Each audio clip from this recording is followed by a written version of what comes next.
Olá, comunidade Psi! Como é que vocês estão? Bom, hoje eu estou aqui nesse lado mais sugestivo do quarto, pensar, sentir, para fazer com vocês a resenha do livro, Erros de Gravação.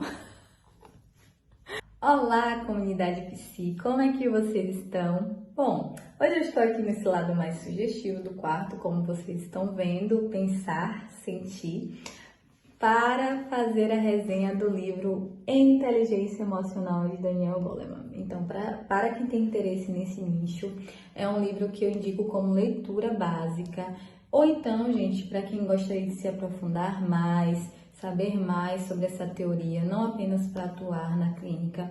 É um livro assim que eu super recomendo. O Goleman ele traz de uma forma muito clara o que ele quer passar, então é uma didática que facilita o entendimento, que facilita a leitura. Ele também traz alguns casos para ilustrar o que ele está falando. Ele fala então, é um livro completo, fala sobre autoconhecimento, fala sobre empatia, fala sobre algumas emoções básicas. Ele traz também sobre o pensar e o agir, sobre o controle de impulsos. Também traz a importância da inteligência emocional em alguns contextos, familiar, empresarial, educacional, e como isso é influenciado.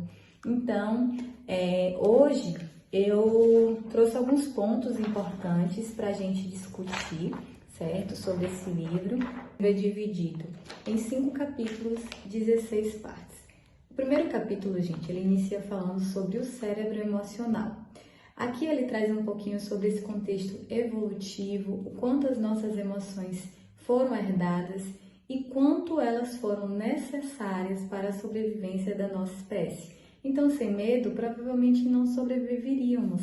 Sem ansiedade, a mesma coisa. Então, as emoções foram um legado para a nossa sobrevivência. Senão, toda a sociedade entraria em extinção. Imagine aí o que seria uma pessoa sem medo. Provavelmente ela iria se arriscar e isso ia fazer com que ela perdesse a sua vida cedo. Então, ele traz um pouquinho sobre essa realidade, fala também sobre a dualidade que a gente cansa de ouvir sobre razão e emoção, como formas diferentes, distintas, só que não, Ele traz que, na verdade, eles podem e devem funcionar em conjunto. Então, vocês podem ser inteligentes emocionalmente utilizando o teu lado racional e o teu lado emocional.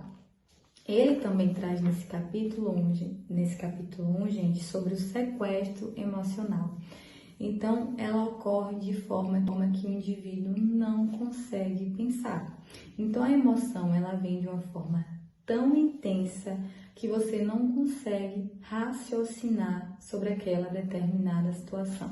Então, a raiva, ela é bem comum que a gente perceba esse sequestro emocional. Eu sempre brinco com meus pacientes. Pense na raiva como um termômetro. Ela começa de leve, moderada a grave. Normalmente, quando essa raiva chega de forma muito intensa, a capacidade de pensar fica reduzida. Então, entra em segundo plano. Então, o que acontece com esse sequestro emocional? A capacidade de pensar sobre determinada situação fica em segundo plano e esse lado emocional toma todo o nosso cérebro. Tanto que ele afirma que, no momento que a emoção domina o ser, o intelecto pode levá-lo a lugar nenhum. O que ele está querendo dizer com isso? Quando a emoção domina todo o nosso estado, o nosso lado racional provavelmente não irá funcionar. Então, o capítulo 1, ele traz um pouquinho sobre esses conceitos. Eu trouxe, de fato, a parte mais importante. Isso já nos mostra como é um desafio desenvolver inteligência emocional. Porque se a gente entende que quando a gente tem emoções muito intensas e quando a gente está nessas emoções intensas, a gente tem a capacidade reduzida de pensar e para a gente ser inteligente emocionalmente, a gente precisa pensar para agir. Isso já nos mostra o quão desafio é desenvolver a inteligência emocional. Bom, no capítulo capítulo 2, gente, então ele traz sobre a natureza da inteligência emocional. Aqui ele fala sobre a inteligência acadêmica que difere da inteligência emocional. Antigamente, o QI era muito valorizado, era a única forma de inteligência reconhecida e que tinham testes para reconhecer essa inteligência. Então, pessoas que tinham capacidade acima da média possuíam um alto QI. Depois, com os estudos sobre inteligência emocional, foram percebendo que a inteligência emocional ela era muito importante, que tinham pessoas que tinham um intelecto muito bem desenvolvido, mas que emocionalmente falando não tinha o domínio dessas emoções e que afetava no desempenho como um todo. Então ele traz no livro algumas pesquisas que ilustram isso, que muitas pessoas que possuem um sucesso profissional eram aquelas pessoas que, para além do intelecto, eram inteligentes emocionalmente. E aí eu trouxe um ponto aqui que eu anotei, que ele traz que pessoas altamente inteligentes de conhecimento, às vezes se afogam em seus sentimentos. Então, o que ele está querendo dizer com isso? E como a gente pode evidenciar isso na nossa realidade? Então, a gente vê pessoas que têm uma capacidade muito boa, intelectualmente falando, mas não conseguem ter o controle das suas emoções. Então, pessoas altamente ansiosas que acabam ali se prejudicando numa prova de concurso por conta da sua ansiedade. Então, estudou, se preparou, tem o lado, o intelecto bem preparado para aquela prova, mas o lado emocional está descuidado. Então, é uma realidade que a gente percebe muito em contexto acadêmico. Então, alunos bons, mas que se perdem muitas vezes por conta dessas emoções. Então, pessoas que desistem de um sonho, de algo que deseja conquistar profissionalmente por conta do medo, por conta da insegurança. Então, não basta apenas ter um intelecto desenvolvido, é necessário também desenvolver essa inteligência emocional. Ele fala também da raiva, de como o processo de ruminação faz com que essa raiva ela vá se intensificando aos poucos. Então, lembrando lá do termômetro que eu falei no início do vídeo.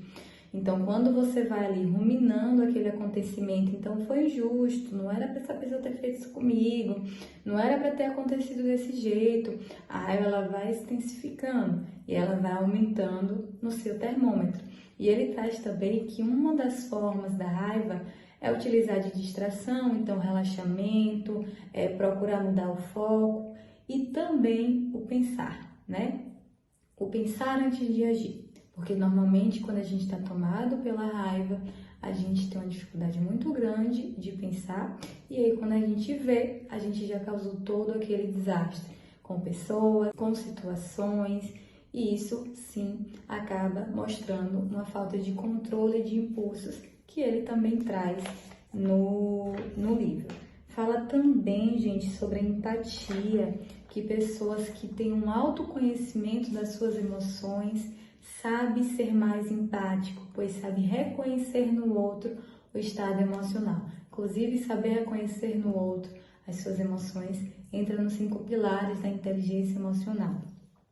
Traz também sobre inteligência emocional para crianças, sobre a importância de desenvolver essa inteligência emocional desde a infância.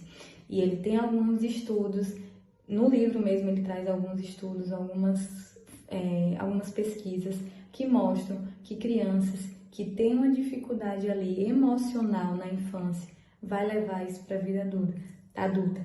Tanto que ele traz sobre a pesquisa dos marshmallow. Então, o pesquisador chega para a criança, pega um grupo de crianças, e aí fala, se você esperar o pesquisador voltar, você tem direito a 2 marshmallows. Mas se você não quiser esperar o entrevistador voltar, você pode comer um marshmallow. E isso aconteceu, e assim se procedeu a pesquisa. Então, as crianças que possuíam um controle de impulso maior foram aquelas crianças que não comeram marshmallow.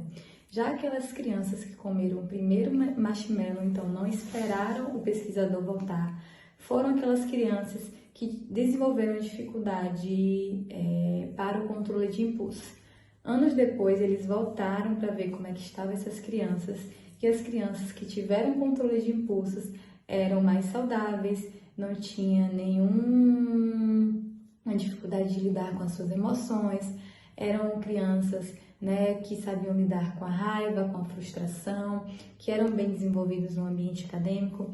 Já essas crianças que não tiveram esse controle de impulso eram crianças que tinham muita dificuldade no ambiente acadêmico, eram crianças agressivas, eram crianças tímidas. Então, olha por que é importante desenvolver a inteligência emocional desde a infância. Então, o livro também traz um pouquinho disso. Outro ponto importante aqui, ele fala sobre o tipo de pais, que na verdade é o capítulo 4, me adiantei então, né? No capítulo 3, fala sobre inteligência emocional aplicada, aí é que fala um pouquinho sobre o relacionamento entre homem e mulher, a importância então dessa inteligência emocional, fala sobre as empresas e a importância do líder saber se comunicar com a equipe, então saber dar feedback que não está fluindo bem. Fala também da clínica médica, da importância dos profissionais de saúde em reconhecer a emoção naqueles pacientes que eles estão cuidando. No capítulo 4, que é o ambiente familiar que eu me antecipei, ele fala sobre a importância da inteligência emocional, porque a família é o primeiro contato que essa criança tem de relação. Então, aquilo que a criança vivencia com os pais é aquilo que provavelmente ela vai projetar como adulto. Então, se ela é uma criança que cresce num lar altamente conflituoso, onde os pais têm dificuldade de expressar suas emoções, de comunicar suas emoções, eles irão apresentar isso na vida adulta. E aí ele traz que tem 3 tipos de pais: os inábeis emocionalmente, que são as pessoas, os pais que ignoram as emoções dos filhos, os rigorosos, aqueles que não respeitam os sentimentos, e os pais que ensinam sobre os sentimentos. Então, também traz um pouquinho sobre isso. E na parte 5, última, ele fala o quanto custa esse analfabetismo emocional, o quanto não saber gerenciar essas emoções, conhecer essas emoções, essas habilidades emocionais podem interferir nesse adulto, nessa criança, e quais os custos que teremos com isso. Para tal, ele traz alguns dados de quanto existem adolescentes hoje com depressão, cometendo suicídio. Então, não saber gerenciar as suas emoções tem alguns impactos, e nesse capítulo 5 ele traz um pouquinho sobre essa realidade. E hoje, como psicólogos e outros profissionais de saúde, a gente percebe o quanto está cada vez mais chegando no nosso consultório pessoas jovens adoecidas. Isso parte desse analfabetismo emocional. Por isso, falar sobre inteligência emocional é importante e necessário. Então, gente, é isso. Espero ter contribuído com vocês. Comenta aqui o que vocês acharam do vídeo e até a próxima.